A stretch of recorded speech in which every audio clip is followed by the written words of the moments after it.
বেদাতের অনুসরণ করি। বেদাতে ছেয়ে গেছে এই দেশ। দোয়ার মধ্যে বেদাত, নামাজের মধ্যে বেদাত, সবখানে বেদাতে ছেয়ে গেছে। এগুলো থেকে বের হয়ে আসতে হবে। একটা সুস্থ সমাজ, ইসলামিক সমাজ আমরা চাচ্ছি। শিরক কি জিনিস, বিদআত কি জিনিস? একটু শিরক করলে আল্লাহ অপমান হন, এটা হলো শিরকের পাপের ক্ষমতা। 2, শিরক করলে অতীতের সব নেকি নষ্ট হয়ে যায়। আল্লাহর মানের হানি হয় কি করে? 1 মিনিট দেখাই। আমরা কিন্তু রাজশাহী চাঁপাইনবাবগঞ্জের মানুষ, নাম শুনেছেন চাঁপাইনবাবগঞ্জ? আমরা রাজশাহী চাঁপাইনবাবগঞ্জের মানুষ। আমরা যদি কথা বলি, রাত্রে বললে দেখা যায় যে পাশে টিকটিকি টিক টিক টিক টিক করে, তখন আমরা বলি দেখো ঠিক বলেছি। আচ্ছা, আমি যে ঠিক বলছি না বেঠিক বলছি, ওটা একটা সাধারণ পশু প্রাণী, ও কি করে বুঝলো যে আমি ঠিক বলছি? আমি ঠিক বলছি কি না বেঠিক বলছি এটা কে জানে? আল্লাহ জানেন। কিন্তু আমি বলছি যে এই প্রাণীও জানে, তাহলে আমি প্রাণীকে আল্লাহর সমান করলাম, এর নাম শিরক। তা এখন আমি আল্লাহর সম্মান কমাইলাম না বাড়ালাম? শিরক করলে আল্লাহর মানের হানি হয়। সন্তান দিতে পারেন আল্লাহ, আপনি বলছেন পীর সাহেবকে যে আপনি সন্তান দেন, তো এবার আপনি আল্লাহর মান কমালেন না বাড়ালেন? সন্তান দিতে পারেন আল্লাহ, আর আপনি পশু নিয়ে গেলেন কবরে, মাজারে দিয়ে বললেন যে মাজারবাসীকে যে আমাকে একটা ছেলে দিতে হবে। ছেলে কে দিতে পারে? আল্লাহ। আমি যে কাজটা করলাম এতে আল্লাহর মান কমলো না বাড়লো?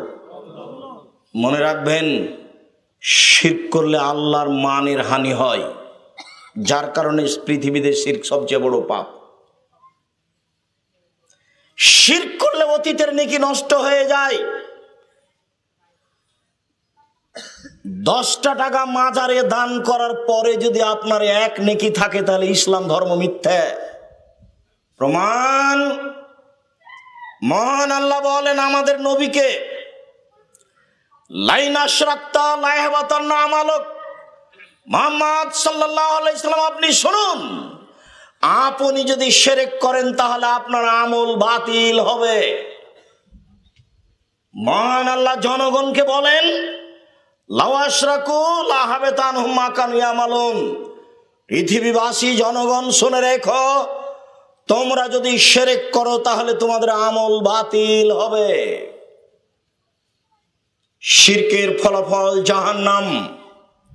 মহান আল্লাহ বলেন, ইন্নাহু মান ইউশরিক বিল্লাহ ফাকাদ হারামাল্লাহু আল জান্নাহ। কেউ যদি শিরক করে তাহলে তার জন্য জান্নাত হারাম। রাসূল সাল্লাল্লাহু আলাইহি সাল্লাম বলেন, মান মাতা ইউশরিক বিল্লাহ ফাকাদ হারামাল্লাহু আল জান্নাহ ওয়া দাখালান নার। কেউ যদি মারা যায়, ও যদি শিরক করে থাকে, তাহলে সে জাহান্নামে চলে গেছে। শিরকের বিনিময় জাহান্নাম, শিরকের বিনিময় জাহান্নাম, শিরকের বিনিময় জাহান্নাম। 1 মিনিট এক খেলে আমার দিকে চেয়ে থাকবেন। আপনাকে আমি একটা হাদিস শোনাচ্ছি, শুনলে অনুভব হবে শিরক কি জিনিস। আনাস রাদিয়াল্লাহু তাআলা আনহু বলেন, রাসূল সাল্লাল্লাহু আলাইহি ওয়াসাল্লাম বলেছেন, আল্লাহ তাআলা বলেন হাদিসে কুদসি, জাবনা আদম মা দাওতানি ওয়া রাজাউতানি গাফারতু লাকা আলা মা কানা মিনকা লা উবালি। আদম সন্তান, তোমরা শুনে রাখো, আমাকে যেভাবে ডাকো আমি সেভাবে শুনি, আমাকে যেভাবে আমার উপরে আশা পোষণ করো সেভাবে আমি পূর্ণ করে থাকি। আদম সন্তান শুনে রেখো, আমি আল্লাহ বলছি, আমাকে যেভাবে ডাকো আমি সেভাবে থাকি, আমার উপরে যেভাবে আশা পোষণ করো সেভাবে আমি পূর্ণ করে থাকি। আমি তোমার সব পাপ ক্ষমা করে দিই, আমি পরোয়া করি না। তুমি যেভাবে ডাকো আমি সেভাবে থাকি, তুমি যেভাবে আশা পোষণ করো আমি সেভাবে পূর্ণ করে থাকি। ক্ষমা চাইলে ক্ষমা করে দিই, আমি পরোয়া করি না তুমি কত বড় পাপী। ইবনে আদম লাউ বালাগা যুনুবুকা আনানা সামায়ে, আদমের ছেলে মেয়ে শোনো, তোমাদের পাপ বেশি হতে হতে যদি আকাশে লেগে যায়, পাপ আর পাপ, আকাশ জমিন পরিপূর্ণ হয়ে আছে। ফাস্তাগফারতানি, এই আদমের ছেলে মেয়ে শোনো, এরপরে যদি আমার কাছে ক্ষমা চাও, গাফারতু লাকা, আমি তোমাকে ক্ষমা করে দেবো। লৌবালি, আমি পরোয়া করি না তুমি কত বড় পাপী, আমি পরোয়া করি না তুমি কত বড় পাপী, আমি পরোয়া করি না তুমি কত বড় পাপী। আমাকে একটু বলো না যে আমার ভুল হয়েছে। আস্তাগফিরুল্লাহ ওয়া আতুবু ইলাইহি, আমি আল্লাহর কাছে ক্ষমা ভিক্ষা চাই, আমি তার নিকটে ফিরে যেতে চাই। এই বাক্যটা একটু বলো না, আমি তোমার সব পাপ ক্ষমা করে দেব। শেষের বাক্যে আল্লাহ তাআলা বলেন, বিচারের মাঠে আল্লাহ তাআলা বলেন, ইবনে আদম লা তাইতানি বিকুরাবিলার যে খাতায়ে সুমা লাকিতানি লা তুশরিক বি শায়া লা তাইতু বিকুরাবিহা মাগফিরা। এই আদমের ছেলে মেয়ে শোনো, বিচারের মাঠে উপস্থিত হয়েছ আকাশ জমিন পরিমাণ পাপ নিয়ে, পাপ আর পাপ, তোমাদের পাপে আকাশ জমিন পরিমাণ পূর্ণ হয়ে আছে, গোটা আকাশ জমিন একবারে পূর্ণ হয়ে আছে। আমি আল্লাহ সেই পরিমাণ ক্ষমা নিয়ে উপস্থিত হয়েছি। যদি শিরক না থাকে, তোমার যে পরিমাণ পাপ আমার সেই পরিমাণ ক্ষমা, তোমার যেই পরিমাণ পাপ আমার সেই পরিমাণ ক্ষমা। তোমার পাপ যত আমার ক্ষমা তত, তোমার পাপ যত আমার ক্ষমা তত, যদি শিরক না থাকে। হাদিস তো সহি, আপনি কি বুঝলেন?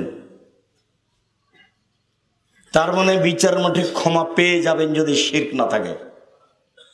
এটা হলো রাঙ্গামাটি, মানে চট্টগ্রাম রাঙ্গামাটি। শুধু চট্টগ্রাম হলে তো হতো, রাঙ্গামাটি মানে শিরক আর বেদাত দিয়ে ঢাকা। মানুষের ধারণায় শিরক হলো নেকির কাজ। যখনই গাড়িটা রাঙ্গামাটি থেকে ছুটেছে যাবে চট্টগ্রাম, তখনই বারবার ড্রাইভার বলছে কন্ট্রাক্টরকে, মাজার পেলে 10টা টাকা দিও গো, মাজারে 10টা টাকা দিও। কেন? তার মাথায় কাজ করছে মাজারে 10টা টাকা দিলে তার গাড়িটা অ্যাক্সিডেন্ট হবে না। তার মানে শিরক হলো মানুষের ধারণায় ভালো কাজ। ভালো কাজ বলেই তো করতে যাই, ভালো কাজ বলেই তো গরু নিয়ে গেছে কবরস্থানে, কবরে গরু নিয়ে যাবে কেন? অবাক কথা। ছাগল কবরে নিয়ে যাবে কেন? ভালো ধারণা করেই তো নিয়ে যাচ্ছে। শিরক হচ্ছে মানুষের ধারণায় ভালো কাজ। শিরক করলে অতীতের নেকি নষ্ট হয়ে যায়, শিরক করলে আল্লাহকে অপমান করা হয়। শিরক এমন একটা পাপ যেটা নিজস্ব ক্ষমতা আছে তার। শিরক চলে পিছনের দিকে, বিদআত চলে সামনের দিকে। শিরক ঠেকায় পিছনকে আর বিদআত ঠেকায় সামনের দিককে। স্পষ্ট করছি, থামেন। আপনার বাপ হজ করে এসেছেন, ঢাকা বিমানবন্দরে নেমেছেন, আপনি গাড়িটা নিয়ে গেছেন নিয়ে আসার জন্য, আব্বা চলেন। আপনার পিতে গাড়িতে উঠে এবার চলে আসছে গোলাপ শাহের মাজারের পাশ দিয়ে। আব্বু থামো, গাড়িটা থামাও। 10টা টাকা পকেট থেকে গোলাপ শাহের মাজারের দিয়ে দিয়েছেন। আপনার পিতের যদি একটা নেকি থাকে তাহলে ইসলাম ধর্ম মিথ্যা, আমি আব্দুর রাজ্জাক বিন ইউসুফ বলিনি, আল্লাহ বলেছেন। আল্লাহ বলেন, মোহাম্মদ আপনি যদি শিরক করেন আপনার আমল বাতিল হবে। আল্লাহ বলেন, পৃথিবীবাসী তোমরা যদি শিরক করো তাহলে তোমাদের আমল বাতিল হবে। আব্দুর রাজ্জাক সাহেব, কথা বুঝতে পেরেছি শিরকে কি করে, কিন্তু কি কি শিরক এটা এখনো বুঝতে পারিনি। সেটা আজকে বলবো না বলেছি যে না। তবে এদেশে একটা বই পাওয়া যায়, আপনাদের তো অনেক দাবি ছিল যে আব্দুর রাজ্জাক সাহেব আপনি বই পুস্তক নিয়ে আসবেন। দূরের রাস্তার কারণে আগে ভেবেছিলাম ড্রাইভার গাড়ি নিয়ে আসবে, বই পুস্তক নিয়ে আসবে। আগামীকাল আমাদের বরিশাল, বরগুনা, পটুয়াখালী প্রোগ্রাম থাকার কারণে আমাদের হিসাব এলোমেলো হয়ে গেছে, যার কারণে গাড়ি আসেনি, বই পুস্তক আসেনি। এই রাঙ্গামাটির দিনী ভাই বোন সবকে বলছি যে মাসিকা লিতে সম্পত্তিকে এদেশের মাটিতে যেখানে আছে সেখান থেকে আনতে হবে এবং এজেন্ট হতে হবে মাসিকা লিতে সম্পত্তিকার, যাতে 50টা প্রশ্নের উত্তর আছে। জানি না এই বৈঠকে মাসিক আল ইতেসাম পত্রিকার এজেন্ট আছে কিনা কেউ? জি, যারা থাকবেন তারা এক সময় আমার পাশে আসবেন, বাকিরা তার আগে দেখবে। এবং প্রত্যেক দিনই ভাই বোনকে মাসিক আল ইতেসাম পত্রিকা নিতে হবে, অন্যান্য বই সহ। আর এই মুহূর্তে যে কথা বলছি সব সিরিয়াল দেওয়া আছে, এইটা শিরক, এইটা শিরক, এইটা শিরক। এই বইয়ের নাম হলো কে বড় ক্ষতিগ্রস্ত। কে বড় ক্ষতিগ্রস্ত তা আপনি পড়েন, তাহলে বুঝবেন যে আমি বড় ক্ষতিগ্রস্ত কিনা। সিরিয়াল শিরক দেওয়া আছে। আজকে আপনাকে শুধু জানাতে চেয়েছি, শিরক পৃথিবীতে সবচেয়ে বড় পাপ। রাসূল সাল্লাল্লাহু আলাইহি সাল্লাম বলেন, আকবারুল কাবায়ের সালাসা, পৃথিবীতে সবচেয়ে বড় পাপ তিনটি। এক, আল ইশরাকু বিল্লাহ, আল্লাহর সাথে শিরক করা। দুই, উকুকুল ওয়ালিদাইন, পিতামাতার অবাধ্য চলা। তিন, শাহাদাতু জুরে, মিথ্যা সাক্ষী দেওয়া। রাঙ্গামাটি জেলে, চট্টগ্রাম কেন্দ্রীয় জেলে হাজারো মানুষ 20-25 বছর থেকে জেলে আছে, ও নিজেই জানে না আমি কেন জেলে। যেদিন মারামারি হয় সেদিন 1 নম্বর আসামি বাড়িতে ছিলেন না, সেদিন ছিলেন তিনি ঢাকায়, কিন্তু তাকে 1 নম্বর আসামি করা হয়েছে। সাক্ষী বলছে আমি নিজে 2 চোখে দেখেছি। আর প্রশাসনের লোকেরা তো তাই লিখতে হবে যা বলা হচ্ছে, বাস সেভাবে খাড়ো করে দেওয়া হয়েছে।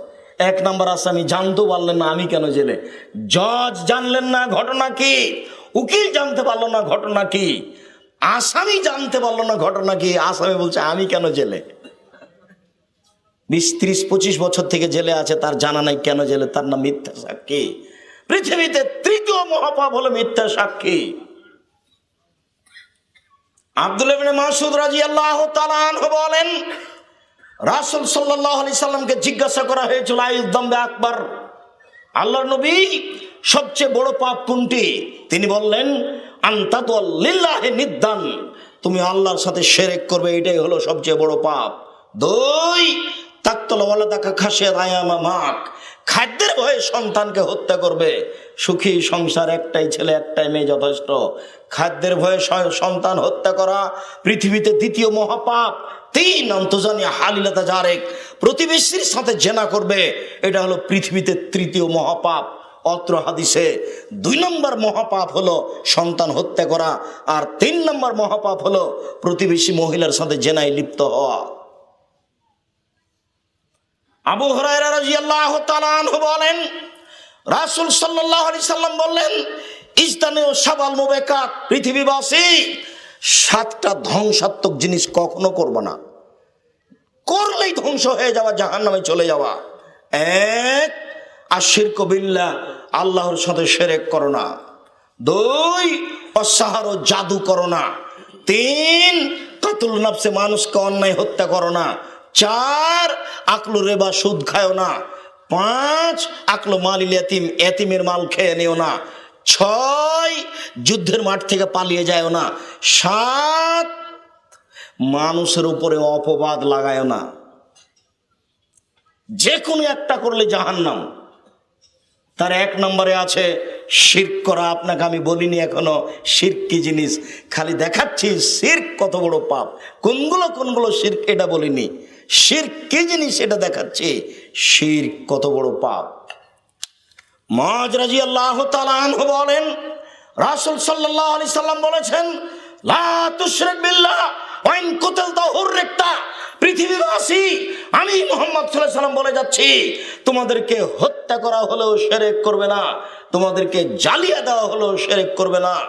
জালেম যদি জুলুম করে হত্যা করে নিহত হয়ে যাও, শিরক করো না। জালেম যদি জুলুম করে তোমাকে জ্বালিয়ে দেয়, আগুনে জ্বলে ছাই হয়ে যাও, শিরক করো না। শিরক কি জিনিস? জুলুমে মরে যেতে পারি কিন্তু শিরক করা হবে না। বুঝলাম না শিরক কি জিনিস। এদেশের মাটিতে সহজেই শিরক হয়, ভুল বুঝে। সিলেটের মাটিতে সুনামগঞ্জ কোর্টের সিরে মামলা করা হয়েছে। আমি রবীন্দ্রনাথ ঠাকুরের নিন্দা করিনি, ভুল বুঝেছে জাতি, ভুল বুঝেছে, যে মামলা করেছে সে। আমি রবীন্দ্রনাথ ঠাকুরের নিন্দা করিনি। আমি বলেছি রবি ঠাকুর যতবার বলেছে ওমা তোমার আকাশ তোমার বাতাস, ততবার ও কালিমাকে বলেছে। আমি আব্দুর রাজ্জাক বিন ইউসুফ চ্যালেঞ্জ করলাম, আমি প্রমাণ না দিতে পারলে জাতির সামনে কথা বলবো না। যতবার বলেছে ততবার বলেছে ও কালিমা তোমার আকাশ তোমার বাতাস। আমি বলেছি তোমার বাপের আকাশ। আমি এ বাক্য বলে রবি ঠাকুরের নিন্দা করিনি। রবি ঠাকুর ভুল বলেছে, এই কথা আমি বলেছি। কবি নজরুল ইসলাম বলেছেন মসজিদের পাশে কবর দিও ভাই, কবর থেকে যেন মুয়াজ্জিনের আজান শুনতে পায়, এই গুনাহগার কবর আযাব থেকে পাইবে রেহাই। আমি বলেছি মসজিদের পাশে কেন, আপনার বাপের কবর যদি কাবা ঘরের নিচে ঢুকে দেওয়া হয় তবে রক্ষা হবে না। নিচের মাঠে মানুষ কর্ম দিয়ে রক্ষা পেতে পারে। অতএব নজরুল ইসলামের এই বাক্য ভুল হয়েছে। আমি নজরুল ইসলাম সাহেবের অপমান করেছি, এ কথা ভুল। কিয়ামত পর্যন্ত জাতিকে চ্যালেঞ্জ করা আছে, মসজিদের পাশে কবর দিলে তার উপকার যদি হতো তাহলে টাকা পয়সাওয়ালা মানুষ বাপ মারা গেলে একটা মসজিদ তৈরি করে পাশে কবর দিয়ে দিত। ধর্ম পাগল হয়ে গেছে। धर्म राजशाही चांपा मुझे हवाई लड्डू दोनों हाथ में लड्डू है, जो चाहे उसको खा ले, जो चाहे उसको छोड़ दे। भूल हिसाब। जे धर्म मानते होले एक गिलास पानी पान करते 5टा विधान लागे, से धर्म मानुषेर कथाई चले ना।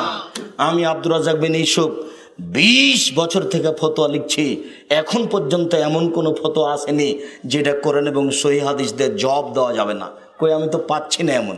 আমি 20 বছর থেকে ফতোয়া লিখি। সম্মানিত দিনী ভাই বোন, আপনাকে আমি দেখাচ্ছিলাম শিরক মহাপাপ। আজকে দেখাতে চাইনি কোনটা কোনটা শিরক, তবে বলতে চেয়েছি পৃথিবীতে সবচেয়ে বড় পাপ কোনটা বলেন? শিরক। যেই পাপ বিচারের মাঠে ক্ষমা হবে না, এখন ক্ষমা হবে, বলেন সেটা কি? সেটা হলো শিরক। বিচারের মাঠে সব পাপ সমান ক্ষমা নিয়ে আল্লাহ উপস্থিত হবেন, তবে একটা পাপের ক্ষমা দিবেন না, সেটা কি? শিরক। এটুকু মনে রাখেন। কাল থেকে বিবেচনা করতে হবে রাঙ্গামাটিবাসীকে যে আমার জীবনে কোনটা কোনটা শিরক আছে, খুঁজে বের করেন। দুনিয়াতে আর একটা পাপ আছে, বিদআত। বিদআত করলে মুহাম্মদ সাল্লাল্লাহু আলাইহি সাল্লামকে অপমান করা হয়। বিদআত করলে ইবাদত কবুল হয় না। বিদআত করলে রাসূল সাল্লাল্লাহু আলাইহি সাল্লামকে অপমান করা হয়। বিদআত করলে ইবাদত কবুল হয় না। মুহাম্মদ সাল্লাল্লাহু আলাইহি সাল্লাম বলেছেন দুরুদ এইটা, আর আপনি বললেন দুরুদ এইটা, তাহলে রাসূলকে অপমান করা হলো না? অবাক কথা। মানুষ অসুস্থ হয়েছে, তাকে দেখতে যেতে হবে। আল্লাহর নবী বলছেন কে যদি সকালে দেখতে যাই তাহলে সন্ধ্যা পর্যন্ত 70,000 ফেরেশতা আল্লাহকে বলবে, আল্লাহ লোকটা ভালো কাজ করেছে, লোকটাকে ক্ষমা করে দাও। এত বড় কাজ, এত সুন্দর কাজ আল্লাহর নবীর পক্ষ থেকে আছে। এইবার আপনার বাপ অসুখ হয়েছে, তখন আপনি জুমা মসজিদের ইমামকে 2000 টাকা দিয়ে বললেন, ইমাম সাহেব আমার বাপের জন্য একটু দোয়া করে দেন। তো নবী বললেন এটা, আপনি করলেন এটা, তাহলে কোনটা হলো? রাসূল সাল্লাল্লাহু আলাইহি সাল্লাম বলেছেন মানুষ মারা গেলে তাকে সাদা কাপড় দিয়ে ঢেকে দাও। আত্মা যখন বের হয় তখন চক্ষু দেখতে থাকে। হুঁশিয়ার মানুষেরা শোনো, আত্মা বের হয়ে গেলে চক্ষু খোলা থাকবে। ওই যে আত্মা চলে গেল, এবার দেহ থেকে আত্মা বের হয়ে গেছে, এই দেহ চক্ষু বন্ধ করতে পারবে না। যার জন্য যারা পাশে থাকে তাদেরকে এই চক্ষুটা বন্ধ করে দিতে হবে। যতক্ষণ পর্যন্ত শরীর গরম আছে ততক্ষণ পর্যন্ত বন্ধ করলে বন্ধ থেকে যাবে। শরীর যদি ঠান্ডা হয়ে যায় তাহলে আপনি বন্ধ করলে আর বন্ধ হবে না। বুঝাতে পারিনি? আপনি পাশে বসে আছেন, আপনি শুধু বলেন, আল্লাহ নবী বলছেন লাক্কিনু মাউতাকুম লা ইলাহা ইল্লাল্লাহ, তোমরা তোমাদের মমর্ষ ব্যক্তিকে লা ইলাহা ইল্লাল্লাহ স্মরণ করাও। খালি পাশে পড়ো লা ইলাহা ইল্লাল্লাহ, সুবহানাল্লাহ বলো, আলহামদুলিল্লাহ বলো, আল্লাহু আকবার বলো, কোনো সমস্যা নেই। তবে ঘন ঘন বলো, পাশে বলতে বলবে না। আব্বু বলেন লা ইলাহা ইল্লাল্লাহ, আম্মু বলেন লা ইলাহা ইল্লাল্লাহ, এভাবে নয়। কেননা খুব কঠিন অবস্থায় আছে, চট করে বলে দিতে পারে যাও আমি বলবো না, এটা বলে দিতে পারে। আপনি বলতে বলবেন না, পাশে খালি বলবেন লা ইলাহা ইল্লাল্লাহ। কেন? রাসূল সাল্লাল্লাহু আলাইহি ওয়াসাল্লাম বলছেন মান কানা আখিরু কালামে লা ইলাহা ইল্লাল্লাহ ফাদাখালাল জান্নাহ। কারো যদি শেষ বাক্য লা ইলাহা ইল্লাল্লাহ হয় তাহলে জান্নাতে চলে গেছে। এই কথা মুহাম্মদ সাল্লাল্লাহু আলাইহি সাল্লাম বলেন, আর আপনি লা ইলাহা ইল্লাল্লাহ বাদ দিয়ে পাশে কোরআন মাজিদ পড়ছেন। মরলেও কোরআন, বাঁচলেও কোরআন। যতক্ষণ পাশে মরবে তখন তার পাশে কোরআন। এবার মরে গেছে তখন কোরআন বক্সিয়ে দিয়েছে। 5টা ছেলে মাদ্রাসা থেকে নিয়ে এসে বলছে আমার বাপের নামে কোরআন মাজিদ পড়ে বক্সিয়ে দাও। ধর্ম পাগল হয়ে গেছে। মরা মানুষের জন্য 2টা পথ আছে। একটা পথ হলো মুখে দোয়া, কিছুই যদি না জানি তাহলে বলবো আল্লাহ তুমি আমার বাপকে ক্ষমা করো, এটাই বিশাল কথা। আর যদি জানি তাহলে জানাজার দোয়াগুলো পড়বো। আর একটা বাপ মায়ের পথ হলে এই তার নামে দান খায়রাত করা। একটা লোক এসে বলছে আল্লাহর নবী আমার মা হঠাৎ মারা গেছে, আমার মা কথা বলতে পারলে কিছু দান করত, তা আমি যদি দান করি তাহলে আমার মায়ের নেকি হবে কি? তাহলে নাম আল্লাহ রসুল বলেন হ্যাঁ, হাদিস বুখারী মুসলিম। তাহলে এতে বোঝা যাচ্ছে যে মরা মানুষের নামে দান করা যায়। হাদিস বুখারী মুসলিম। মরা মানুষের জন্য 2টা পথ, এক দান আর একটা কি বললাম মুখে দোয়া। তা আপনি কোরআন মাজিদ পড়ে বক্সিয়ে দিলেন যে। তারপরে এটা কি? এটা হলো আপনার রাঙ্গামাটি। রাঙ্গামাটি মানে হলো এই বাপ মারা গেছে এলাকাবাসীকে গরু জব করে খাওয়িয়ে দাও। এই ছেলে শোনো, মরা মানুষের নামে যেটা করা হয় সেটা সাদকা, আর সাদকা হচ্ছে মানুষের ময়লা। একদা রাসূল সাল্লাল্লাহু আলাইহি সাল্লাম রাস্তায় হাঁটছিলেন, দেখছেন একটা খেজুর পড়ে আছে, বুখারী মুসলিম। খেজুরটা তুলে হাতে নিয়ে বলছেন হ্যাঁ লান তাকুনা মিনাস সাদকা, তুমি যদি সাদকার খেজুর না হতে তাহলে আমি তোমাকে খেয়ে নিতাম। আমার আশঙ্কা হচ্ছে কেউ মনে হয় জাকাতের খেজুর নিয়ে যাচ্ছিল, তার থেকে পড়ে গেছে, সেটা তুমি হতে পারো জাকাতের, সেই জন্য আমি তোমাকে খাচ্ছি না। জাকাতের খেজুরের পাশে হুসাইন বসে আছেন, একটা খেজুর তেলে হুসাইন মুখে দিয়ে দেয়। আল্লাহ রাসূল লাফ দিয়ে উঠে মুখের ভিতরে আঙ্গুল ঢুকিয়ে কিক কিক বের করো বের করো। এই তুমি জানো না আমরা জাকাত খাই না, সাদকা খাই না, আমি খাই না, আমার বংশ খায় না, আমার বাড়িতে যে কাজ করে সে খায় না। তুমি জানো না ইন্না সাদকাত আওসাকুন নাস, জাকাত হচ্ছে মানুষের ময়লা। তুমি কি করে জাকাতের খেজুর মুখে দিলে? আমি খাই না, আমার বংশ খায় না, আমার বাড়িতে যে কাজ করে সেও খায় না। জাকাত হচ্ছে মানুষের ময়লা, সাদকা হচ্ছে মানুষের ময়লা, আমি খাবো কেন? এই ছেলে, তোমার বাপ মারা গেছে, এলাকাবাসীকে দাওয়াত দিয়েছ, সবাই গাড়িতে করে ট্রলারে এসেছে, আর কত স্পিড বোট নিয়ে এসেছে, তোমার বাপের গরুটা জবাই করে খাওয়িয়ে দিলে, বলো তো এটা মানুষের ময়লা সবার জন্য খাওয়া হলো? ফকির মিসকিনে খেতে পারে, সেটা এই ধনী মানুষগুলো কি করে খেতে পারে? ধর্ম কি সৌদি আরব থেকে আস্তে আস্তে এখানে পাগল হয়ে গেছে। ইসলাম সৌদি আরব থেকে বের হয়ে ইরাকে ঢুকেছে, ইরাক থেকে বের হয়ে ইরানে ঢুকেছে, ইরান থেকে বের হয়ে পাক ভারতে এসেছে। পাক ভারতে যাদের হাতে ইসলাম থেকেছে তারা ছিলেন চিশতি তরিকাপন্থী মোগল, তাদের হাতে ছিল 750 বছর। তারা চলে গেলে এই দেশে ইংরেজ ক্ষমতা বাস্তবায়ন করেছে 190 বছর। তারা চলে গেলে এই দেশের মাটিতে পাকিস্তানিরা ক্ষমতা প্রয়োগ করেছে।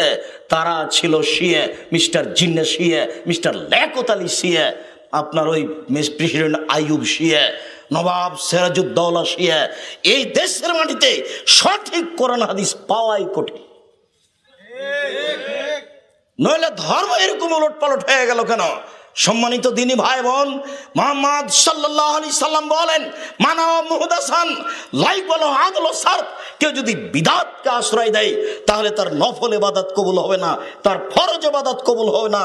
কেউ বিদআত করলে তার কোনো ইবাদত কবুল হবে না। বুখারী মুসলিম। শুনুন, বিদআত করলে রাসূলকে অপমান করা হয়, বিদআত করলে ইবাদত কবুল হয় না।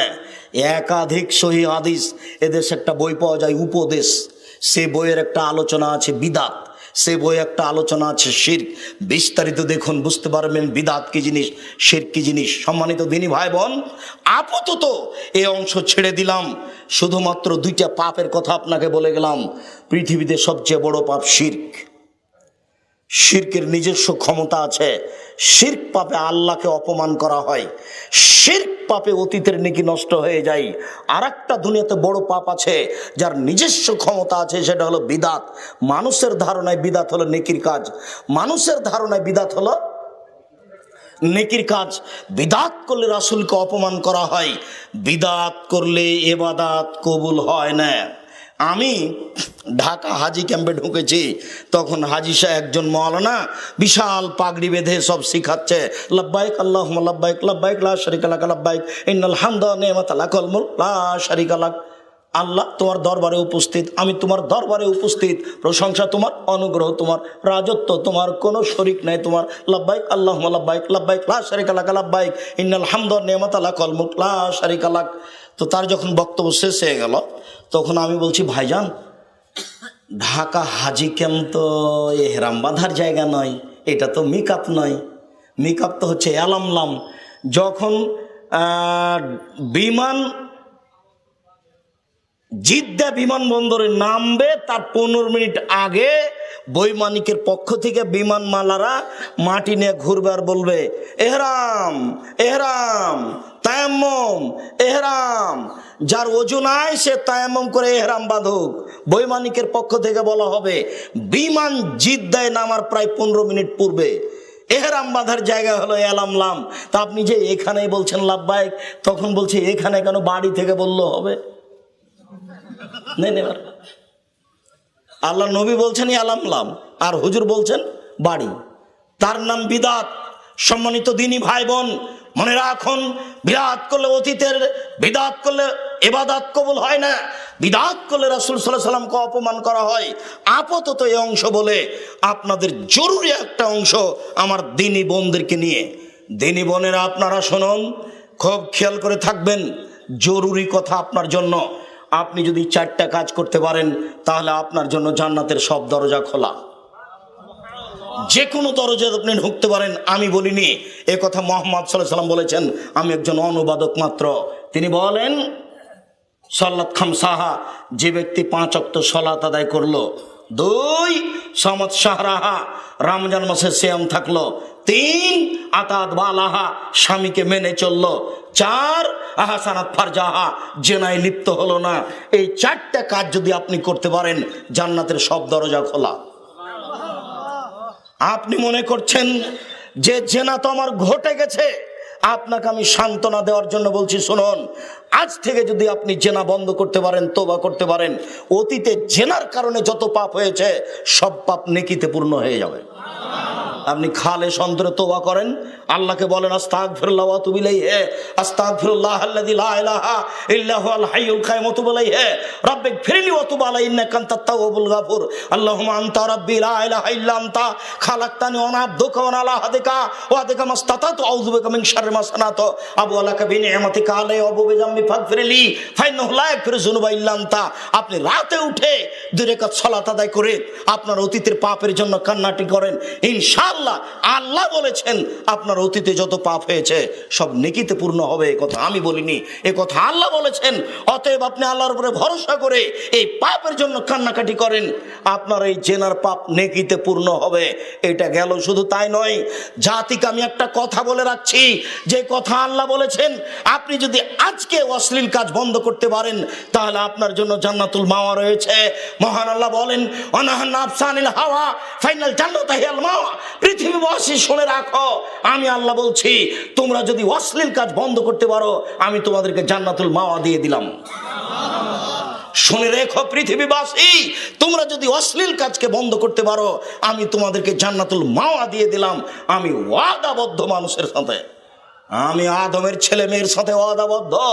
আদমের ছেলে মেয়ে যদি অশ্লীল কাজ বন্ধ করতে পারে, আর যদি মোবাইলের মাধ্যমে অশ্লীল কাজ না করে, মেয়েদেরকে না দেখে, আমি ওয়াদা করেছি, আমি ওয়াদা পূর্ণ করব, আমি তাদেরকে জান্নাতুল মাওয়া দিয়ে দিব। শুধু তাই নয়, দিনী ভাই বোন শুনে রাখুন, আপনি যদি আজ থেকে জেনা বন্ধ করতে পারেন তাহলে যে কোনো পৃথিবীর বিপদ থেকে বেঁচে যাবেন। যে কোনো বিপদ দেখবেন। আব্দুর রাজ্জাক সাহেব, এত বড় সুযোগ, প্রমাণ দেন তো দেখি। আরে আমি জেনা বন্ধ করে দিলে যে কোনো বিপদ থেকে বেঁচে যাব? আমি বলিনি, হাদিস তো বুখারী মুসলিম, আপনিও জানেন।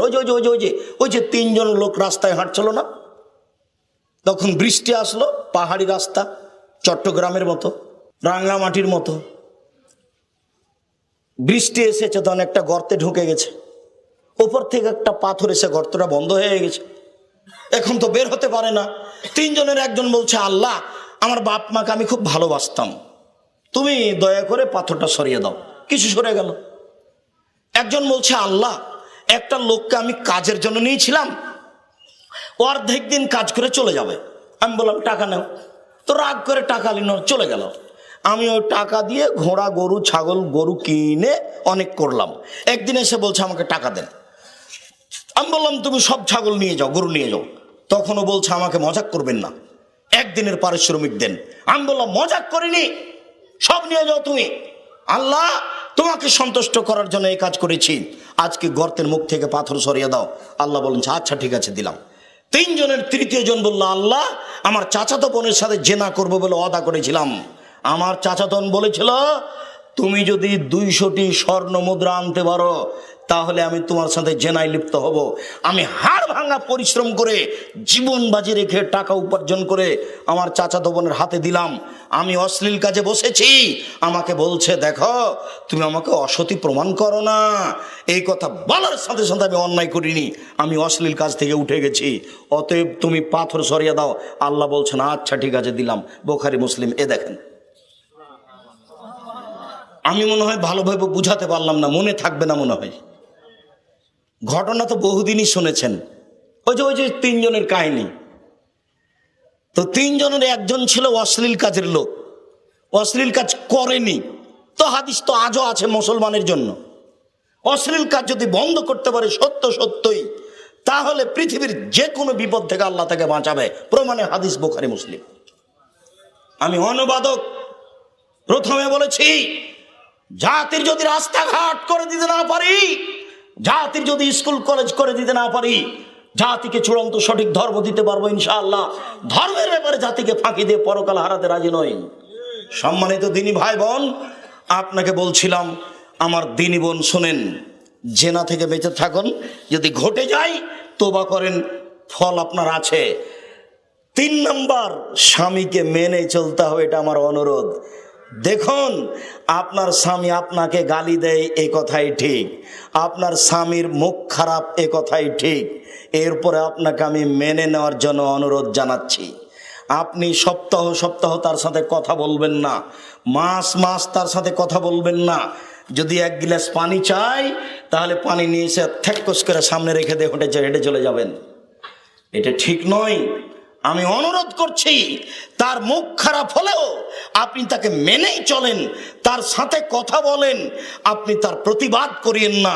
ও গালি দেখ, ও মারুক, আপনি চুপ থাকেন, আপনি তার প্রতিবাদ করিয়েন না, সংসার ভালো হবে।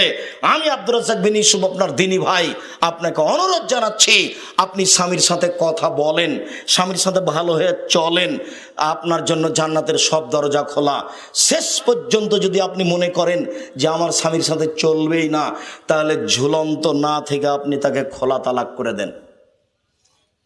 যে কোনো স্বামী মহিলা খোলা তালাক করতে পারে, সে কোটি টাকা দামের চাকরি করলেও, সে বড় পরহেজগার হলেও, যে কোনো সময়ে যে কোনো মহিলা স্বামী থেকে পৃথক হয়ে যেতে পারে। চেয়ারম্যান মেম্বারের মাধ্যমে, দায়িত্বশীলের মাধ্যমে, কোর্টের কাজীর মাধ্যমে পৃথক হয়ে যেতে পারে, তার নাম খোলা তালাক। আপনি খোলা হয়ে যেতে পারেন, কিন্তু এই ঝুলন্ত অবস্থায় মাস মাস কাটাবেন, এতে পরকাল হারিয়ে যাবে। স্বামী অসন্তুষ্ট মানে জাহান্নাম, স্বামী অসন্তুষ্ট মানে জাহান্নাম। অতএব দিনী বোন, আপনার উপরে আমাদের পক্ষ থেকে বিনীত অনুরোধ, আপনার স্বামীকে মেনেই চলেন। কষ্ট হলেও, খারাপ হলেও, 4টা কাজ করলে আপনার জন্য জান্নাতের সব দরজা খোলা। 1, 5 ওয়াক্ত সালাত, 2, রমজান মাসের রোজা সিয়াম, 3, স্বামীকে মেনে চলা, 4, জেনায় লিপ্ত না হওয়া। যদি ঘটে যায় তাহলে তওবা করেন, জান্নাতের সব দরজা খোলা। এবার আপনার কাছ থেকে চলে আসলাম দিনী বোন, এবার আমরা যারা স্ত্রী লালন পালন করি, যাদের স্ত্রী আছে, স্বামীর জন্য 5টা জরুরি জিম্মেদারি মনে রাখতে হবে। 1, ফাকসুহা মাক্তা সাইতা, যে মানের খাচ্ছেন, যে মানের কাপড় পরছেন, স্ত্রীকে সে মানের পরাবেন। আতেমা মাতা এমতা, যে মানের খাচ্ছেন নিজে, সে মানের স্ত্রীকে খাওয়াবেন। 3, ওয়ালা তুকাব্বে, স্ত্রীকে কখনো কটু কথা বলবেন না, গালি দিবেন না, কখনো বলবেন না তোমার ঠোঁটটা মোটা। একবার ঠোঁট মোটা বললে 10 বছর আপনাকে ভালোবাসবে না। কখনো বলবেন না রংটা তোমার কালো, এই কথা বলবেন না, শুধু প্রশংসা করবেন। ও হচ্ছে প্রশংসা প্রিয় মানুষ। যদি আপনি প্রশংসা করেন খুব, তাহলে সারা রাত পাটি বেঁধিতে রাজি, কিন্তু একবার দোষ উল্লেখ করলে, বদনাম করলে মন ভারী করে কয়েকদিন কথা বলবে না। অভিমান প্রিয় মানুষ, আপনার উপরে একটু অভিমান করেছে, তাতে কি আপনার? আপনি একটু ধৈর্য ধারণ করলেই বা কি হয়? 1 মিনিট এদিকে দেখেন তো। আয়েশা রাদিয়াল্লাহু তাআলা আনহা বলছেন, যোদ্ধারা মসজিদে যুদ্ধের ট্রেনিং দিচ্ছেন, আর আমি রাসূলের পিছন দিকে দাঁড়িয়ে কাঁধের উপর দিয়ে যোদ্ধাদের দেখছি। তা আমি তো কম বয়সের মেয়ে, খেলা দেখা পছন্দ করি। তো আপনাদের মনে কি হয় কতক্ষণ আমি দেখতে পারি? আমার কি আর সময়ের দাম আছে? আমি দেখতেই থেকেছি। তা আমাকে খুশি করার জন্য দাঁড়িয়েই থেকেছেন, আমাকে কোনো সময় বললেন না হয়েছে যাও তো, এখন আমার এখন কাজ আছে, ব্যস্ততা আছে, এখন যাও। এই কথা বলেননি। কথা বুঝাতে পারলাম না মনে হয়। আবার বলি নাকি? আচ্ছা আবার বলি। এই ছেলে,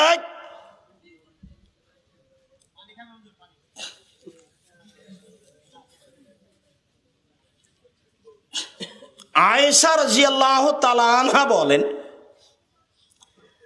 যে স্বামী যেন স্ত্রীর অভিমানটাকে মানে, স্বামী যেন স্ত্রীর কথাটা একটু শোনে, স্বামী যেন স্ত্রীকে একটু বেশি বেশি দাম দেয়, যা চাচ্ছে সেটা যেন করে দেয়।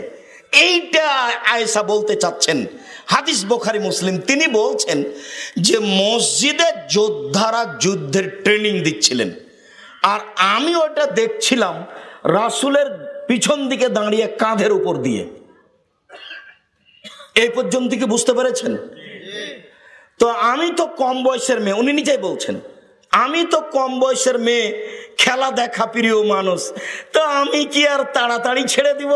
আমি দেখতেই থেকেছি 5 মিনিট, 10 মিনিট, ঘন্টা উনি দাঁড়িয়েই থেকেছেন।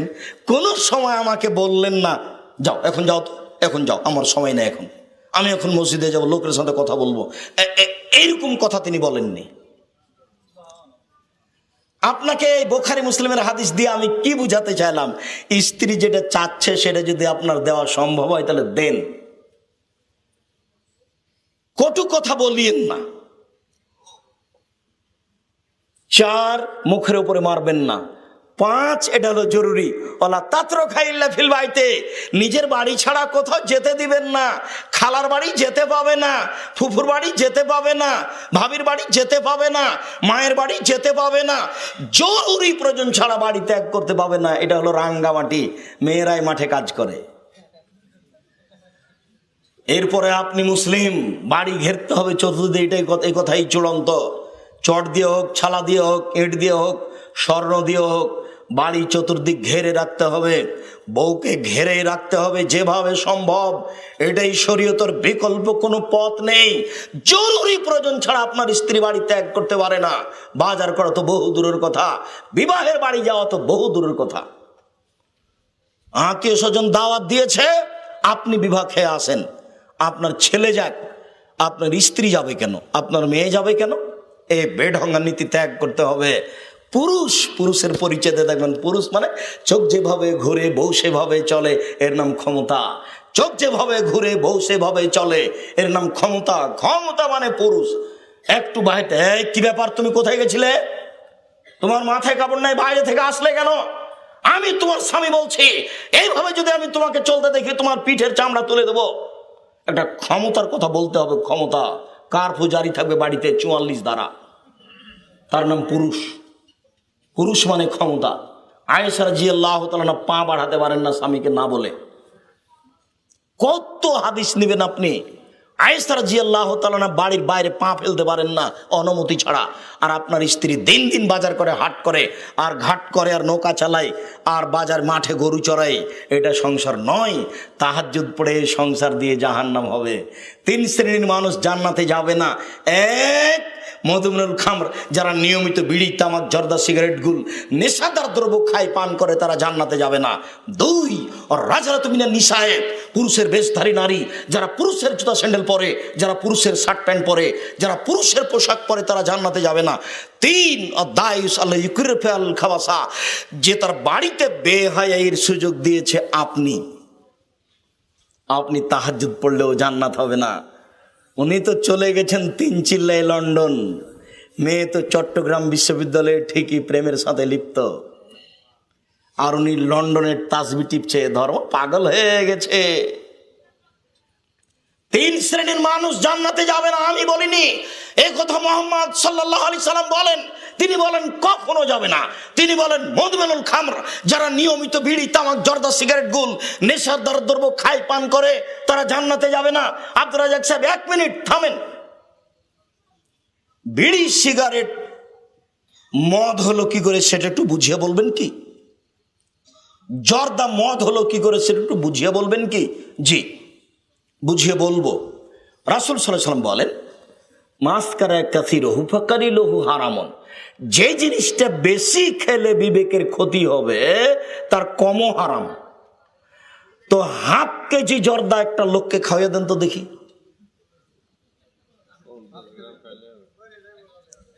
তো এইটা মুহাম্মদ সাল্লাল্লাহু আলাইহি সাল্লামের মুখের বাক্য। যে জিনিস বেশি খেলে বিবেকের ক্ষতি হবে তার একটা কণাও হারাম, যদিও আপনার জমিতে তামাক গাছ আছে। তামাক চাষ চলবে না, পৃথিবী অনেক বড় অন্য কিছু করে খান। নইলে চট্টগ্রাম চলে যান, বিমানবন্দরে থাকবেন, নইলে ট্রেন স্ট্যান্ডে থাকবেন, মানুষের ব্যাগ বোঝা তুলে তুলে দিবেন গাড়িতে, টাকা হবে সারাদিনে 300, 100 টাকা খরচ হবে, 200 টাকা থেকে যাবে। আমার পরামর্শ নিয়ে চলেন। আমি আপনাকে ভিক্ষে করে খেতে বলিনি। আমি বলেছি চকলেট দিয়ে ব্যবসা করতে হবে, লোন নিতে হবে না। আমি বলেছি কলার ব্যবসা করতে হবে, লোন নিতে হবে না। আমি বলেছি কাপড়ের ব্যবসা করতে হবে, লোন নিতে হবে না। কোটি টাকা লোন নিয়ে ব্যবসা চালু করলেন, হিরোইন কিনলেন কলকাতায়, ঢাকায় বিক্রি করলেন। এই কোটি টাকা লোন নিয়ে ব্যবসা করে পরকাল হারাবে। রাসূল সাল্লাল্লাহু আলাইহি সাল্লাম জীবনে এমন কোনোদিন একদিন সালাত আদায় করেননি যার শেষে তিনি বলেননি, জীবনে যখনই তিনি সালাত আদায় করেছেন তার শেষে তিনি বলেছেন আল্লাহুম্মা ইন্নী আউযু বিকা মিনাল মাসি ওয়াল মাগরাম, আল্লাহ তোমার কাছে বাঁচতে চাই বড় পাপ হতে, তোমার কাছে বাঁচতে চাই ঋণ কর্জ হতে, আমি তোমার কাছে বাঁচতে চাই বড় পাপ হতে, আমি তোমার কাছে বাঁচতে চাই ঋণ কর্জ হতে, আমি তোমার কাছে বাঁচতে চাই বড় পাপ হতে, আমি তোমার কাছে বাঁচতে চাই ঋণ কর্জ হতে। শোনেন, ছেলে মেয়ের আহার জোগানোর জন্য ঋণ নেবেন, সরকারি চাকরি করেন সেই জন্য লোন নিয়ে বাড়ি করবেন না, ভুল সিদ্ধান্ত, আপনার জানাজাই হবে না। ঋণ আছে যার, জানাজা নেই তার। ঋণ আছে যার, জাহান্নাম আছে তার। ঋণ আছে যার, তার জানাজাই নেই। ভুল সিদ্ধান্ত। ঋণ নিয়ে ব্যবসা করিয়েন না, লোন নিয়ে ব্যবসা করিয়েন না। চকলেট দিয়ে ব্যবসা শুরু করেন, ধনী হতে সময় লাগবে 25 থেকে 30 বছর। চকলেট দিয়ে ব্যবসা শুরু করলে কি লোন নিতে হবে? তো সেইটা মাথায় আসে না কেন? ভুল পদ্ধতি কেন সব সময়? আমি বলেছি ভিক্ষে করে খেলেও অবৈধ পয়সা উপার্জন করতে হবে না। ভিক্ষা করা টাকা দিয়ে চাউল কিনে ভাত খেয়ে বাদাত কবুল হবে। শ্বশুরের কাছে যৌতুক নিয়ে সে টাকা দিয়ে চাউল কিনে ভাত খেয়ে বাদাত কবুল হবে না। 24 ঘন্টার মধ্যে যৌতুক ফেরত দিতে হবে। আগামীকাল সন্ধ্যা হতে হতে যৌতুক ফেরত দিতে হবে, কোনো পথ নেই। ভিক্ষা করা টাকা দিয়ে চাউল কিনে ভাত খেয়ে বাদাত কবুল হবে। ভিক্ষা হারাম নয়, ভিক্ষা পছন্দ নয়, ভিক্ষা পছন্দনীয় কাজ নয়, তবে ভিক্ষা হারাম নয়। শুনুন, ভিক্ষা করা টাকা দিয়ে চাউল কিনে ভাত খেয়ে বাদাত কবুল হবে, যৌতুকের টাকা দিয়ে চাউল কিনে ভাত খেয়ে বাদাত কবুল হবে না। এদেশের মাটিতে যে কোনো এনজিওতে চাকরি করে সেই টাকা দিয়ে চাউল কিনে ভাত খেয়ে বাদাত কবুল হবে না। অতএব আপনি সাবধান থাকুন। এইখানে আমার একটা কথা মনে রাখবেন, সম্মানিত দিনী ভাই বোন, 3 শ্রেণীর মানুষ জান্নাতে যাবে না। 1, নিয়মিত বিড়ি, তামাক, জর্দা, সিগারেট, গুল, নেশাদার দ্রব্য খায়, পান করে যে। 2, পুরুষের বেশধারী নারী যে, পুরুষের জুতা স্যান্ডেল পরে যে, পুরুষের শার্ট প্যান্ট পরে যে, পুরুষের পোশাক পরে যে, 3 আপনি। আব্দুর রাজ্জাক সাহেব আমি কিভাবে? ওই যে আপনার মেয়ে যে নৌকা চালাচ্ছে নদীতে। আব্দুর রাজ্জাক সাহেব আমি কিভাবে? ওই যে আপনার মেয়ে গরু চড়াচ্ছে মাঠে। আব্দুর রাজ্জাক সাহেব আমি কিভাবে? ওই যে আপনার স্ত্রী মাঠে ঘাটে কাজ করছে। ধর্ম এরকম নয় তো? প্রমাণ করেন আপনি। আয়েশা রাদিয়াল্লাহু তাআলা এরকম ভাবে কোনোদিন বের হতেন না। সম্মানিত দিনী ভাই বোন, এবার আমরা এখানে চলে আসলাম। যা বলতে চেয়েছিলাম, এক খেয়ালে চেয়ে থাকবেন, আজকে কি সেম ছিলেন? কেন আব্দুর রাজ্জাক সাহেব আপনি আমাদেরকে জিজ্ঞাসা করছেন কেন? আপনি তো জানেন যে আমাদের বাড়ি রাঙ্গামাটি, মানে আমরা রোজা থাকবো 15 শাবান। আমরা কবে রোজা থাকবো? 15 শাবান। এই জন্য তো আমরা অপেক্ষায় আছি। আচ্ছা ঠিক আছে, অপেক্ষায় থাকেন। এ নিয়ে একটু জরুরি কথা মনে রাখবেন, এবাদতের জগতে সবচেয়ে দামি এবাদত সিয়াম, রোজা। উল্লেখ্য যে যতক্ষণ বলবো আমি ততক্ষণ সিয়াম বলবো, রোজা বলবো না। কেন? রোজা আর সিয়াম এক নয়। রোজা মানে উপবাস থাকা, আর সিয়াম মানে বিরত থাকা। রোজা মানে উপবাস থাকা, আর সিয়াম মানে বিরত থাকা। শুনুন, নামাজ আর সলাত এক নয়। নামাজ মানে বিশেষ প্রার্থনা করা, উপাসনা করা, আর সলাত মানে বিশেষ প্রার্থনা। শুনুন, আল্লাহর খোদা এক নয়। আল্লাহ হচ্ছে আল্লাহর জাতি নাম, আর খোদ মানে নিজ, আর আমানে এসেছে। খোদা মানে নিজে এসেছে। কবে এসেছে? কাল এসেছে। তার আগে আল্লাহ ছিলেন না। খোদা শব্দটাই শিরক, খোদা বলা যায় না। শুনুন, জাহান্নাম আর দোজক এক নয়। সর্ব ধরনের শাস্তি আছে যেখানে, তার নাম জাহান্নাম, আর দোজক মানে হলো আগুন। বেহেশত আর জান্নাত এক নয়। সর্ব ধরনের সুবিধা যেখানে আছে তার নাম জান্নাত, আর বেহেশত মানে স্বর্গ। এবার শুনুন, বেহেশত বলতে হবে না, জান্নাত বলতে হবে। দোজক বলতে হবে না, জাহান্নাম বলতে হবে। খোদা বলতে হবে না, আল্লাহ বলতে হবে। নামাজ বলতে হবে না, সলাত বলতে হবে। সে রোজা বলতে হবে না, সিয়াম বলতে হবে। কেন? এগুলো আল্লাহর দেওয়া নাম, আর এগুলো হচ্ছে নাউন, যার পরিবর্তন হয় না, নামের পরিবর্তন হয় না। সাথে সাথে আল্লাহ নামটি কোরআনেও আছে, হাদিসেও আছে। খোদা নামটি কোরআনেও নেই, হাদিসেও নেই। নামাজ নামটি কোরআনেও নেই, হাদিসও নেই। সলাত নামটি কোরআনেও আছে, হাদিসও আছে। সিয়াম নামটি কোরআনেও আছে, হাদিসও আছে। রোজা নামটি কোরআনেও নেই, হাদিসও নেই। জাহান্নাম নামটি কোরআনেও আছে, হাদিসও আছে। দোজক শব্দটি কোরআনেও নেই, হাদিসও নেই। জান্নাত শব্দটি কোরআনেও আছে, হাদিসও আছে।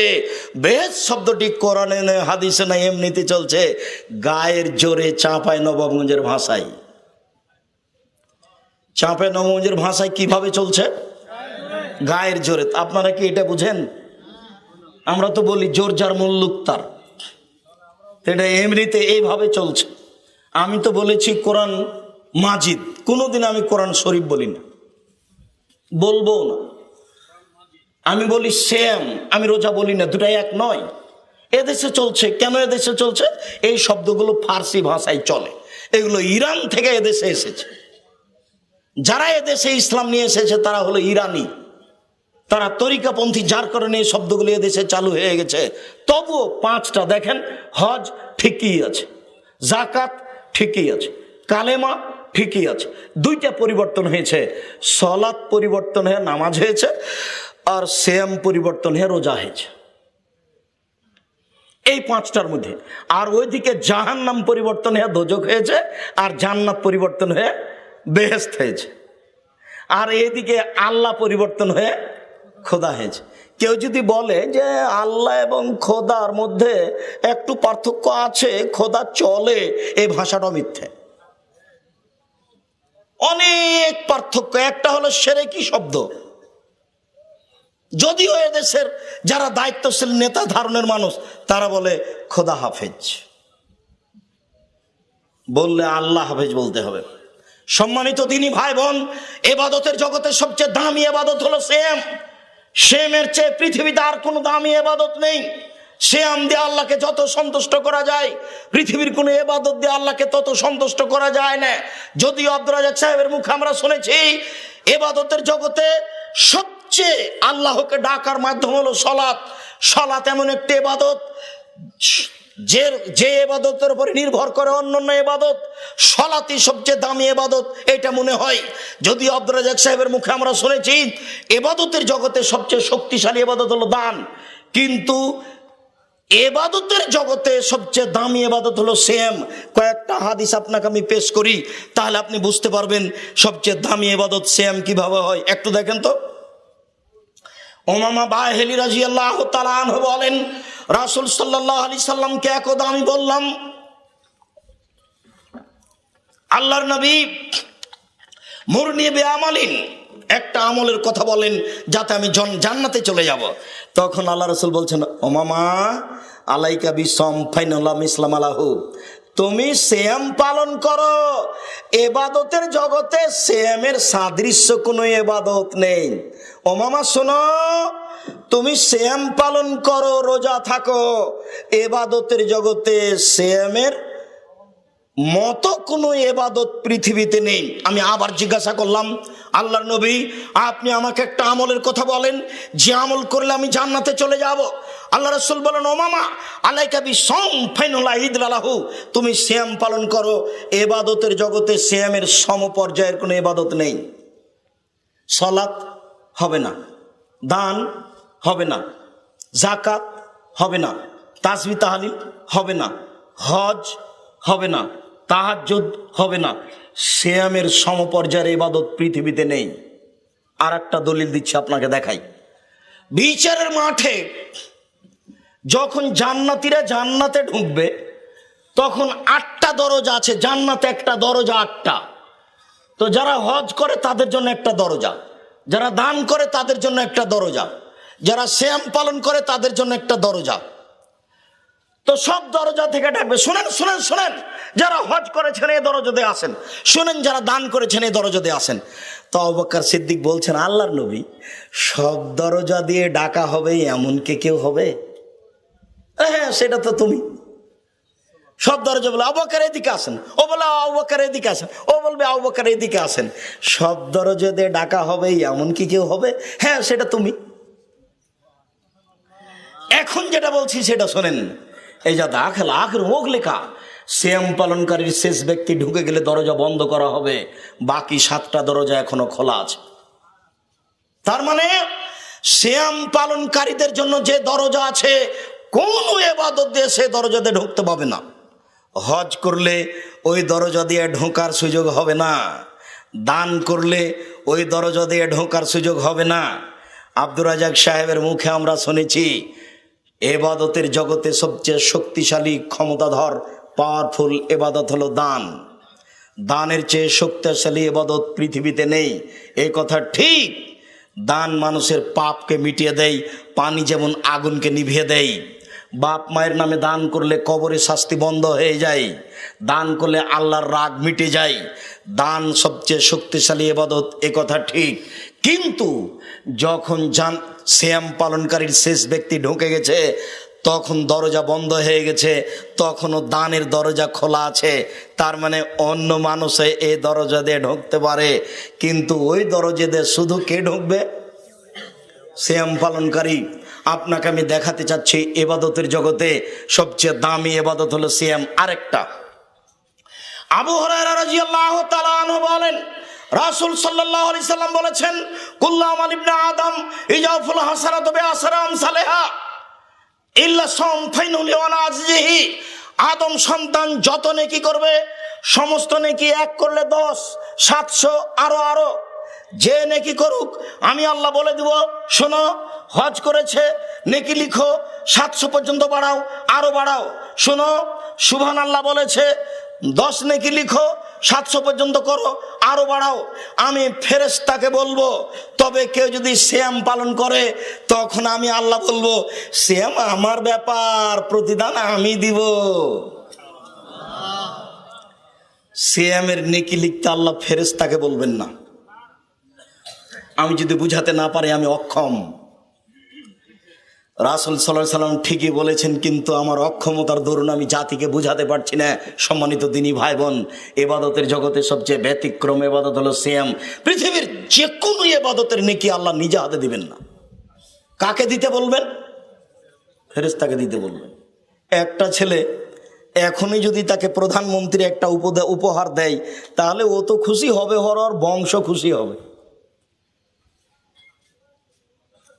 তো আল্লাহ নিজে হাতে দিবেন, এটা আপনাকে আমি কি দিয়ে বুঝাই? এটা কত বড় দামি জিনিস। সেই ইবাদত হলো সিয়াম। এবার একটু সিয়াম সংক্ষিপ্ত করে নিলাম।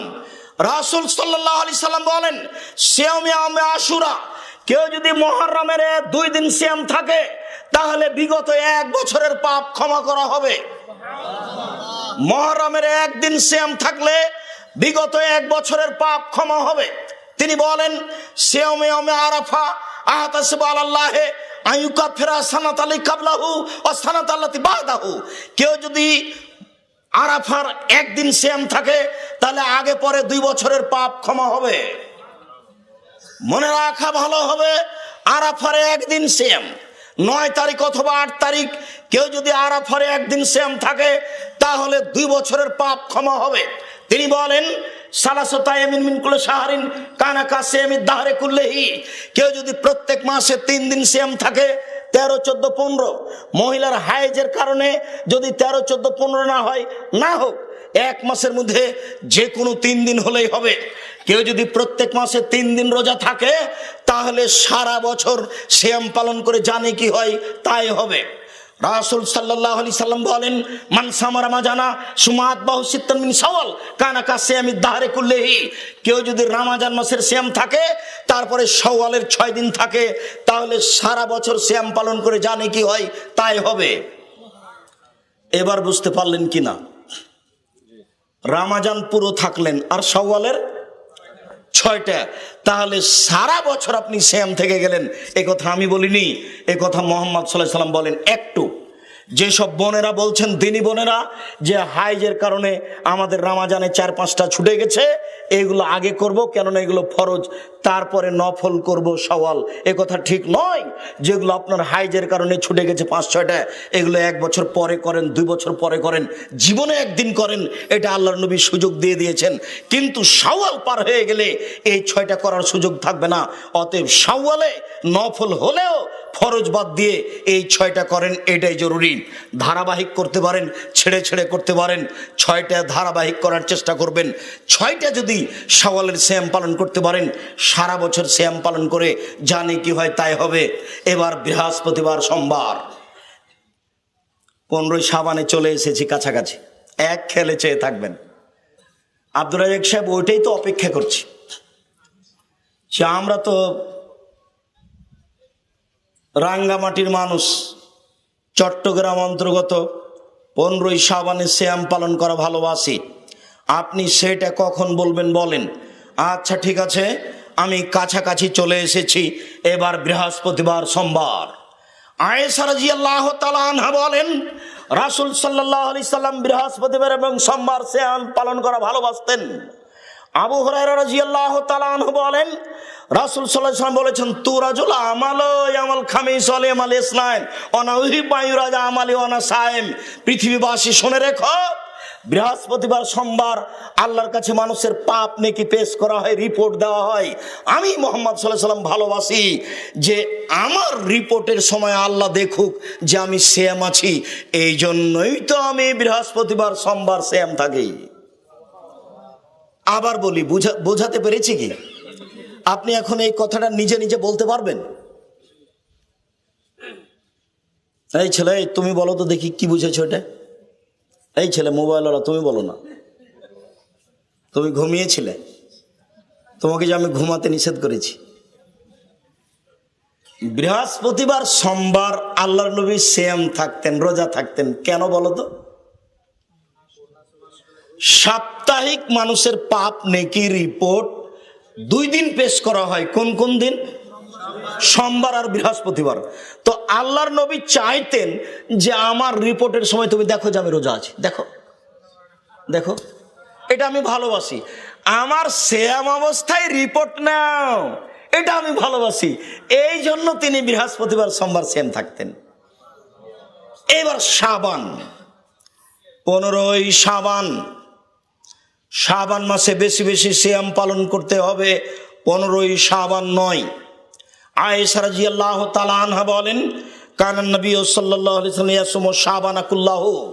আয়েশা রাদিয়াল্লাহু তাআলা আনহা বলেন, আল্লাহর নবী পুরো শাবান সিয়াম পালন করতেন। আয়েশা রাদিয়াল্লাহু তাআলা আনহা বলেন, কানান নবী সাল্লাল্লাহু আলাইহি ওয়াসাল্লাম ইয়াসুমু শাবানা ইল্লা কালিলা। আল্লাহর নবী পুরো শাবান সিয়াম পালন করতেন, তবে শেষের দিকে কয়েকদিন বাদ দিতেন। সব বুখারী মুসলিমের হাদিস। উম্মু সালমা রাদিয়াল্লাহু তাআলা আনহা বলেন, মা রাআইতু রাসূলুল্লাহ সাল্লাল্লাহু আলাইহি ওয়াসাল্লাম ইয়াসুমু শাহরাইনে মুতাতাবিআইনি ইল্লা শাবান ওয়া রমাজান। আমি আল্লাহর নবীকে পরস্পর 2 মাস সিয়াম পালন করতে দেখিনি, তবে রমাজান ও শাবান। আমি আল্লাহ রাসূলকে পরস্পর 2 মাস সিয়াম পালন করতে দেখিনি, শাবান ও রমাজান। তবে শাবান ও রমাজান আমি রাসূল সাল্লাল্লাহু আলাইহি ওয়াসাল্লামকে পরস্পর 2 মাস সিয়াম পালন করতে দেখেছি, শাবান এবং রমাজান। এবার ওসামা ইবনে যায়েদ বলেন, আল্লাহর নবী লাম আরাকা তাসমু ফি শাহরিন মিনাশ শুহুরি মা তাসমু শাবান। আপনি শাবান মাসে যত সিয়াম থাকেন অন্যান্য মাসে তো তত থাকেন না, এটার কারণ কি আল্লাহর নবী? এক খেয়ালে চেয়ে থাকতে হবে, জাতির কাছে এই বাক্য পৌঁছে দিতে হবে। এটা মুহাম্মদ সাল্লাল্লাহু আলাইহি ওয়াসাল্লামের মুখের বাক্য। জাল হাদিসের উপরে আমল করে পরকাল হারাবেন না, আমি অনুরোধ জানাচ্ছি। 15ই শাবান সম্পর্কে একটা হাদিসে আলবানী হাসান বলেছেন, তবে শুধু আলবানী বলছেন। এছাড়া 15ই শাবানের ব্যাপারে যত হাদিস আছে সবই জাল। অতএব আপনি আমল করে আপনার পরকালের ক্ষতি হোক, আমি এটা চাই না। আপনার আমল আমি বন্ধ করতে আসেনি, আপনি করেন। আমি আপনাকে শাবান মাসে বেশি বেশি সিয়াম পালন করার অনুরোধ জানিয়ে বলছি যে ওসামা ইবনে যায়েদ বলছেন, আল্লাহর নবী আপনি শাবান মাসে বেশি বেশি সিয়াম থাকেন কেন, কেন থাকেন? তখন আল্লাহ রাসূল বলছেন, আরে শোনো শোনো শোনো, শাবান হুয়া শাহরুন এক ফলন না সানহ। শাবান এমন একটা মাস, মানুষ তাতে গাফেল থাকে। আরে শোনো শোনো, শাবান এমন একটা মাস, তাতে মানুষ বেখিয়াল থাকে, মানুষ মূল্যায়ন করে না। হুয়া বাইনা রজব ও রমাজান, মাসটি হচ্ছে রজব ও রমাজানের মাঝে, মাসটি হচ্ছে রজব ও রমাজানের মাঝে, মাসটি হচ্ছে রজব ও রমাজানের মাঝে। তু রাজুল আমালো ইলা রাব্বিল আলামিন ওয়া না উহিব্বু রাজা আমালি ওয়া না সায়েম। বাৎসরিক রিপোর্ট পেশ করা হয় শাবান মাসে। আমার মন চাই যে আমার রিপোর্টটা সিয়াম অবস্থায় আল্লাহ দেখুক, এই জন্য আমি শাবান মাসে বেশি বেশি সিয়াম পালন করি বাৎসরিক রিপোর্ট ধরার জন্য। শোনো পৃথিবীবাসী, শুনে রেখো, আমি মুহাম্মদ সাল্লাল্লাহু আলাইহি সাল্লাম বলে যাচ্ছি, শাবান মাসে বাৎসরিক রিপোর্ট পেশ করা হয়। আর বাৎসরিক রিপোর্টের সময় আমি সিয়াম অবস্থা দেখাতে চাই, সেই জন্য বেশি বেশি সিয়াম পালন করি। বিবরণে বোঝা যাচ্ছে রাসূলের জানা ছিল না সেই দিন কোন দিন। কিভাবে কিভাবে ভারত, বাংলাদেশ, পাকিস্তানের আলেম ওলামা জেনে নিলেন সেদিন 15ই শাবান। তাই তারা কলকারখানা, অফিস আদালত, কোর্ট কাছারি, শিক্ষা প্রতিষ্ঠান বন্ধ রেখে রাতে গোসল করে আতর গোলাপ মেখে 15ই শাবান সিয়াম পালন করে। আপনার 15ই শাবান আমি সিয়াম পালন বন্ধ করতে আসিনি। আপনাকে অনুরোধ জানাচ্ছি যে রাসূল শাবান মাসে কেন বেশি বেশি সিয়াম থাকতেন? আপনি কি বলতে পারেন কেন? রিপোর্টের কারণে। তো বেশি থাকার প্রমাণ কি এটা নয় যে তার জানা ছিল না? জানলে তো ঠিক ওই দিনই করতেন। যেমন এদিকে সাপ্তাহিক জানেন, সাপ্তাহিক কিভাবে বোঝা গেল? সোমবার বৃহস্পতিবার নিজেই বলে গেলেন।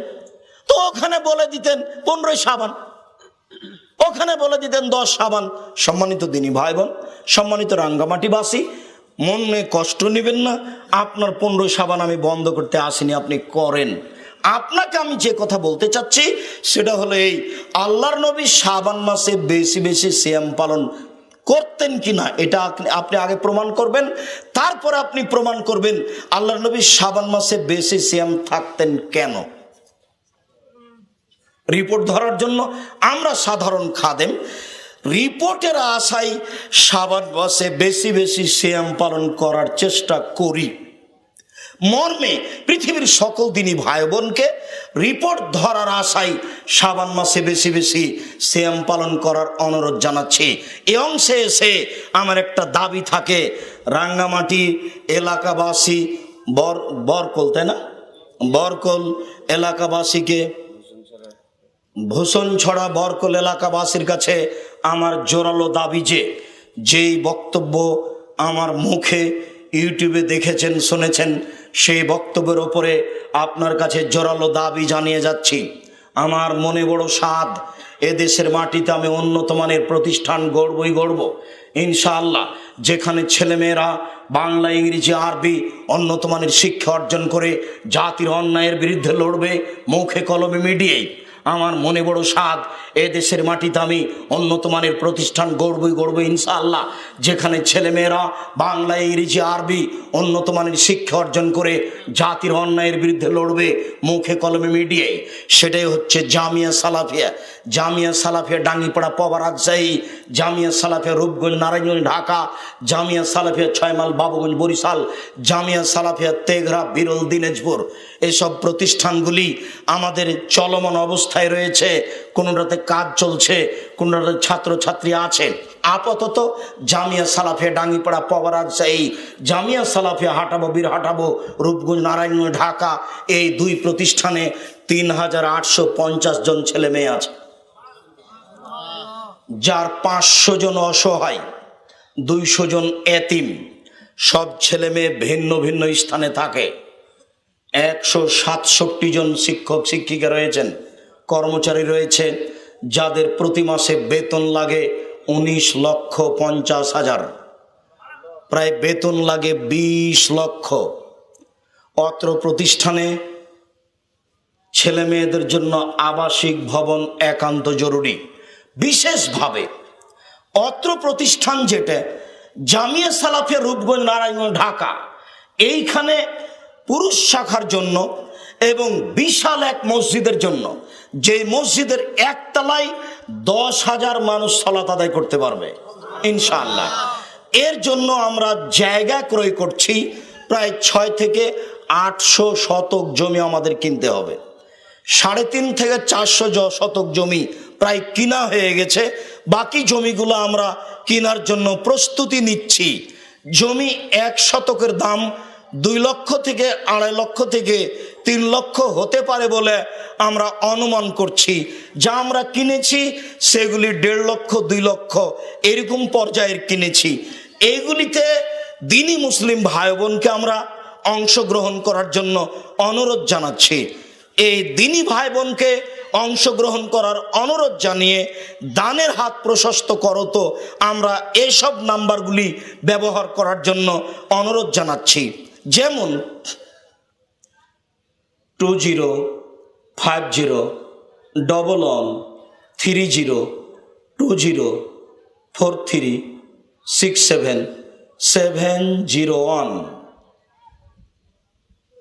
General fund Jamia Salafia, Jamia Salafia general fund, ইসলামী ব্যাংক বাংলাদেশ লিমিটেড রাজশাহী শাখা, ইসলামী ব্যাংক বাংলাদেশ লিমিটেড রাজশাহী শাখা জেনারেল ফান্ড। এছাড়াও বাইতুল হাম জামে মসজিদ। আমরা যদি কোনোদিন চট্টগ্রামে কোনো জায়গায় প্রতিষ্ঠান জামিয়া সালাফে গড়তে পারি, সেটা রাঙ্গামাটি হোক, সেটা বান্দরবন হোক, সেটা খাগড়াছড়ি হোক, সেটা আপনার কক্সবাজার হোক, সেটা চট্টগ্রাম হোক, সেখানেও থাকবে জামিয়া সালাফিয়া, সেখানেও থাকবে বাইতুল হাম জামে মসজিদ। বিশাল পরিকল্পনা আমাদের, সারা দেশে বাইতুল হাম জামে মসজিদ গড়ে উঠবে, প্রশংসার ঘর বাইতুল হাম জামে মসজিদ। বাইতুল হাম জামে মসজিদের জন্য যে অ্যাকাউন্ট নাম্বার ব্যবহার হয় 2050113020436731 এটা হলো বাইতুল হাম জামে মসজিদ। এছাড়াও এতিম কল্যাণ ফান্ড রয়েছে, প্রায় 200 জন এতিম। এর জন্য 20513043676600, এটা হচ্ছে এতিম কল্যাণ ফান্ড।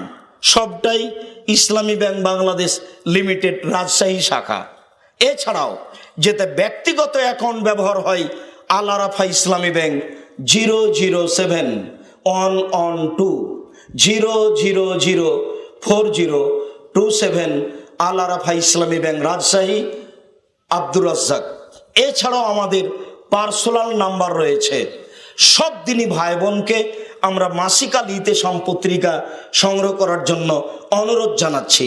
20-25 টাকা দিয়ে এই রাঙ্গামাটির সমস্ত দিনই ভাই বোনকে আমরা এই জামিয়া সালাফের মুখপাত্র পত্রিকাটি অংশগ্রহণ করার জন্য অনুরোধ জানাচ্ছি।